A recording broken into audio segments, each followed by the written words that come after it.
मित्रांनो नमस्कार. माझं नाव निलेश पवारी आणि आज आपण एका हेल्थ इन्शुरन्सबद्दल बोलणार आहोत. हेल्थ इन्शुरन्स किती महत्त्वाचा आहे आणि तो कुठल्या कंपनीचा घ्यायला हवा याच्याबद्दल आपण बोलणार आहोत. मित्रांनो असं म्हटलं जातं की जर आपल्याला आयुष्यामध्ये सुखी राहायचं असेल, तर आपल्याला 2 गोष्टी करायला पाहिजेत. पहिली गोष्ट म्हणजे आपल्या उत्पन्नातील किमान 10% रक्कम तुम्ही भविष्यासाठी काढून ठेवा आणि 10% रक्कम ही आपल्या आजारपणाच्या खर्चासाठी बाजूला काढून ठेवावी लागेल. या जर 2 गोष्टी तुम्ही केलात, तर तुम्हाला भविष्यामध्ये कुठल्याही प्रकारच्या अडचणीला सामोरं जायचं नाही. कारण काय, हॉस्पिटलचे जर खर्च बघितले, तर त्याला काही एम-आर-पी नसते. हॉस्पिटलला गेल्यानंतर जे पैसे म्हणतील ते आपल्याला तिथे द्यावे लागतात आणि जर याचा बॅकअप आपल्याकडे नसेल, तर आपण फार मोठ्या अडचणीमध्ये सापडतो.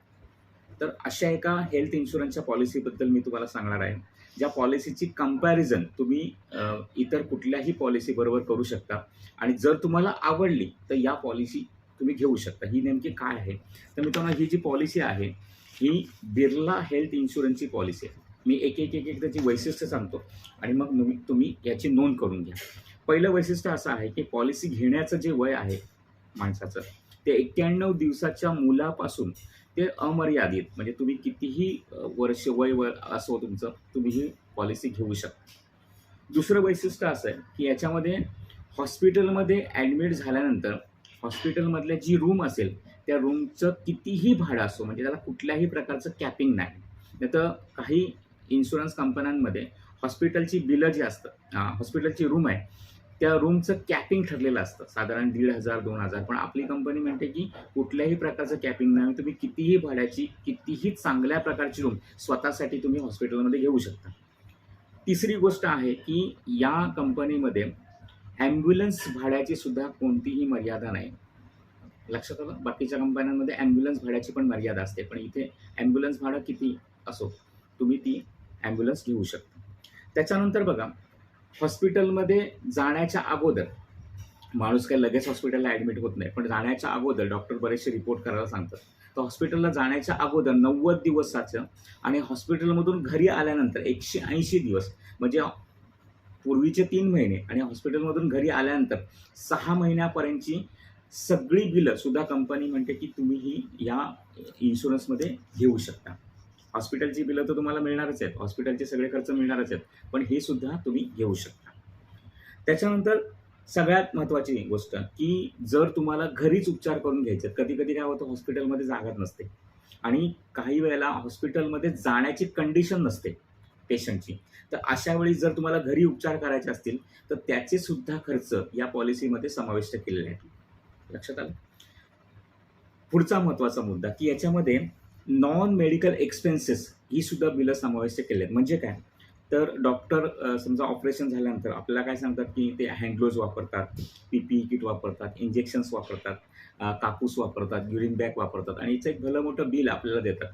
आणि हे बिल आपल्याला काय करावं लागतं, कुठल्याही मेडिकल कंपनी हे बिल धरत नाही. तर ही कंपनी काय करते, ते सुद्धा बिल या मेडिक्लेममध्ये समाविष्ट केलेलं आहे. त्याच्यानंतर सगळ्यात महत्त्वाची पुढची गोष्ट जी फार कमी मेडिकल कंपन्यांमध्ये आहे, ते म्हणजे अनलिमिटेड रिलोड. आता हे नेमकं काय आहे समजूया, अनलिमिटेड रिलोड. तर सपोज मी उदाहरण घ्यायचं झालं तर 10,00,000चा विमा आहे आपला आणि आपण हॉस्पिटलमध्ये ॲडमिट झालो आणि त्यावेळेला आपले ₹8,00,000 खर्च झाले आणि आपण हॉस्पिटलमधून घरी परत आलो. तर आता 10,00,000पैकी 8,00,000 खर्च झाले, 2,00,000 उरले. समजा एक 2-3 दिवसाने परत ॲडमिट व्हायची वेळ आली. तर बाकीच्या कंपन्या म्हणतील, की तुमचे ₹2,00,000 उरलेत, आम्ही ते तुम्हाला ₹2,00,000 देऊ शकतो. पण आपली कंपनी म्हणते, की तुम्ही समजा त्यावेळेला ₹7,00,000 खर्च आला, तर 2,00,000 तर उरलेत तुमचे, पण वरती 5,00,000चं कंपनी काय करते, रिलोड तुमच्या पॉलिसीमध्ये करते 5,00,000चं. लक्षात आलं? परत समजा एक तुम्ही महिनाभरानंतर हॉस्पिटलमध्ये ॲडमिट झाला, तर आता तर सगळं संपलेलं आहे. पण कंपनी म्हणते 10,00,000च्या आतला कितीही खर्च होऊ दे, आम्ही तो तुम्हाला या पॉलिसीमध्ये समाविष्ट आहे. असं तुम्ही अनलिमिटेड वेळा करू शकता. ही एवढी सुंदर पॉलिसी आहे, अनलिमिटेड रिलोड. मित्रांनो, हा मुद्दा समजला असेल. आपण पुढच्या मुद्द्याकडे वळूया. त्याच्यानंतर कंपनी म्हणते, की तुम्हाला आम्ही सुपर क्रेडिट देऊ. सुपर क्रेडिट म्हणजे काय? तर तुम्ही पॉलिसी घेतलेली आहे, तुम्ही त्याचे फायदे पण घेतलेले आहेत. पण पुढच्या वर्षी जर तुम्ही पॉलिसी रिन्यूअल केली, म्हणजे पुढच्या वर्षाचा हप्ता भरला, मी सगळे फायदे घेऊन सुद्धा म्हणतोय, तर कंपनी म्हणते, की सपोज 10,00,000ची पॉलिसी आहे, तर पुढच्या वर्षी ऑटोमॅटिकली ती 20 लाखाची होईल. छान आहे ना चांगलं. त्याच्या पुढच्या वर्षी ती पॉलिसी ऑटोमॅटिकली 30 लाखाची होईल. चौथ्या वर्षी ती 40 लाखाची होईल. 5व्या वर्षी ती 50 लाखाची होईल आणि 6व्या वर्षी ती पॉलिसी 60 लाखाची होईल. मात्र हप्ता तुम्हाला 10 लाखाचाच भरायला पाहिजे. 10 लाखाचाच हप्ता भरायचा आहे आणि पॉलिसी 60 लाखाची होईल आणि त्याच्यानंतर 6 वर्षानंतर 6 वर्षानंतर 7व्या वर्षी ही पॉलिसी तुमची 60 लाखाची कायमची राहणार आहे. मित्रांनो, केवढा मोठा बॅकअप तयार आहे बघा. लोक म्हणतात की मेडिक्लेम पॉलिसीचे पैसे फुकट गेलेत तर. मित्रांनो, फुकट गेलेले चांगले, कारण काय, मेडिक्लेम तुम्हाला मित्रांनो एक विचार करा, 60 लाखाचा बॅकअप तयार आहे. आपण म्हणतो या वर्षीचं राहू दे, पुढच्या 10 वर्षांमध्ये सपोज एक व्यक्ती आहे की त्याचा हप्ता बसत असेल समजा 20,000 रुपये, तर पुढच्या 10 वर्षाचा जर विचार केला 10 वर्षामध्ये तो 2 लाख रुपये कंपनीकडे भरतोय. पण त्याचा 60 लाखाचा बॅकअप तयार आहे. हा विचार करा तुम्ही, 2 लाख कुठे आणि 60 लाख कुठे. तर हे झालं आपल्याला सुपर क्रेडिट. त्याच्यानंतर मित्रांनो, या कंपनीमध्ये दर वर्षाला तुमची आरोग्य तपासणी तुमच्या आणि तुमच्या कुटुंबाची तुम्ही अगदी मोफत आहे. तुमच्या जवळच्या हॉस्पिटलमध्ये त्याचं आरोग्य तपासणी मोफत आहे. त्याच्यानंतर पर्सनल अपघात जर एखाद्याचा झाला, सपोज 10 लाखाची पॉलिसी आहे आणि त्याचा ॲक्सिडेंट वगैरे झाला किंवा परमनंट डिसॅबल झाला, तर त्याला 10 लाखाचे 20 लाख रुपये पर्सनल ॲक्सिडेंटचं त्याला मिळतील. त्याच्यानंतर यदाकदाचित काही लोकांना वाटतं की ॲलोपॅथीच्या ऐवजी आम्ही आयुर्वेदिक उपचार करायला हवं. तर स्टँडर्ड हॉस्पिटल जसं माधवबाग वगैरे आहे, तर अशा ठिकाणी तुम्ही आयुर्वेदिक उपचार पण घेऊ शकता. त्याचे सुद्धा खर्च या पॉलिसीमधून तुम्ही करू शकता. लक्षात आलं. आणि सगळ्यात महत्त्वाची गोष्ट की या पॉलिसीमध्ये मित्रांनो 4 गोष्टीसाठी तुम्हाला हे दिलं आहे की पॉलिसी मेडिक्लेम घ्यायचं म्हटलं तर जे पहिले एक्झिस्टिंग रोग आहे त्याच्यासाठी 3 वर्ष तुम्हाला वेटिंग पिरियड असतो, एक्झिस्टिंग रोग. आणि पॉलिसी घेतल्यानंतर जर का एखाद्या रोगाला सामोरं झालं तर 2 वर्ष वेटिंग पिरियड असतो. 2 वर्षानंतर त्याचे फायदे आपल्याला घेता येतात.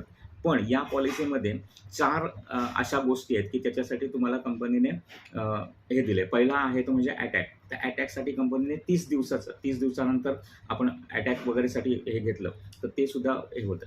त्याच्यानंतर बीपी ब्लड प्रेशरसाठी कंपनीसुद्धा म्हणते की आम्ही 30 दिवसानंतर तुम्हाला हे देऊ शकतो, म्हणजे 1 महिन्यानंतर. त्याच्यानंतर कोलेस्ट्रॉल, त्याच्यासाठी सुद्धा कंपनी 30 दिवसानंतर तुम्हाला हे करते. आणि डायबिटीजसाठी मात्र कंपनी तुम्हाला पॉलिसी घेतल्यापासून दुसऱ्या दिवशीपासून संरक्षण देते. म्हणजे डे 1 पासून तुम्हाला कंपनी काय देते, संरक्षण देते. तर हा एक महत्त्वाचा मुद्दा आहे. आणखी एक गोष्ट मित्रांनो जी कुठल्याही कंपनीकडे नाही, ते म्हणजे कंपनी म्हणते की आपलं एक हे आहे की तुम्ही स्वतःला फिट ठेवा, म्हणजे तुम्ही स्वतः निरोगी राहा. आणि जर तुम्ही निरोगी राहिलात तर आम्ही तुमच्या पॉलिसीचे जे भरलेले प्रीमियम आहेत हे आम्ही तुम्हाला रिटर्न करू. तर ते कसे केले जातात, तर कंपनी म्हणते की निरोगी राहण्यासाठी एकमेव सोपा उपाय जो सिद्ध झालेला आहे की तुम्ही जर 10,000 पावलं चाललात दिवसाची तर तुम्ही शक्यतो निरोगी राहता, शक्यतो. म्हणून कंपनीने काय म्हटलं की तुम्ही जी पावलं चालाल ती आम्ही एक तुम्हाला ॲप देऊ, हेल्थ ॲप आहे. त्या ॲपमध्ये ती पावलं काउंट केली जातील. दिवसाला समजा तुम्ही 10,000 पावलं चालताय, असे जर तुम्ही महिन्यातले 13 दिवस चाललात, म्हणजे वर्षाचे होतात साधारण 156 दिवस, तर आम्ही तुमच्या वॉलेटला, म्हणजे जो ॲप असतो त्याच्या वॉलेटला तुम्हाला 30% प्रीमियम आम्ही तुम्हाला काय देऊ, रिटर्न देऊ. म्हणजे पुढच्या वर्षी जो प्रीमियम भरायचा आहे तो तुम्हाला 70%च भरायचा आहे. जर असे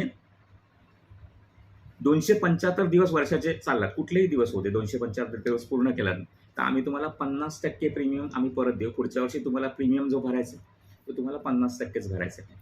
आणि जर तुम्ही 365 दिवसापैकी 325 दिवस चाललात पूर्ण वर्षाचे, म्हणजे 40 दिवस तुम्हाला कंपनीने सूट दिली, तर आम्ही तुम्हाला 100% प्रीमियम परत देऊ. पुढच्या वर्षी फक्त तुम्हाला GST भरायला लागेल.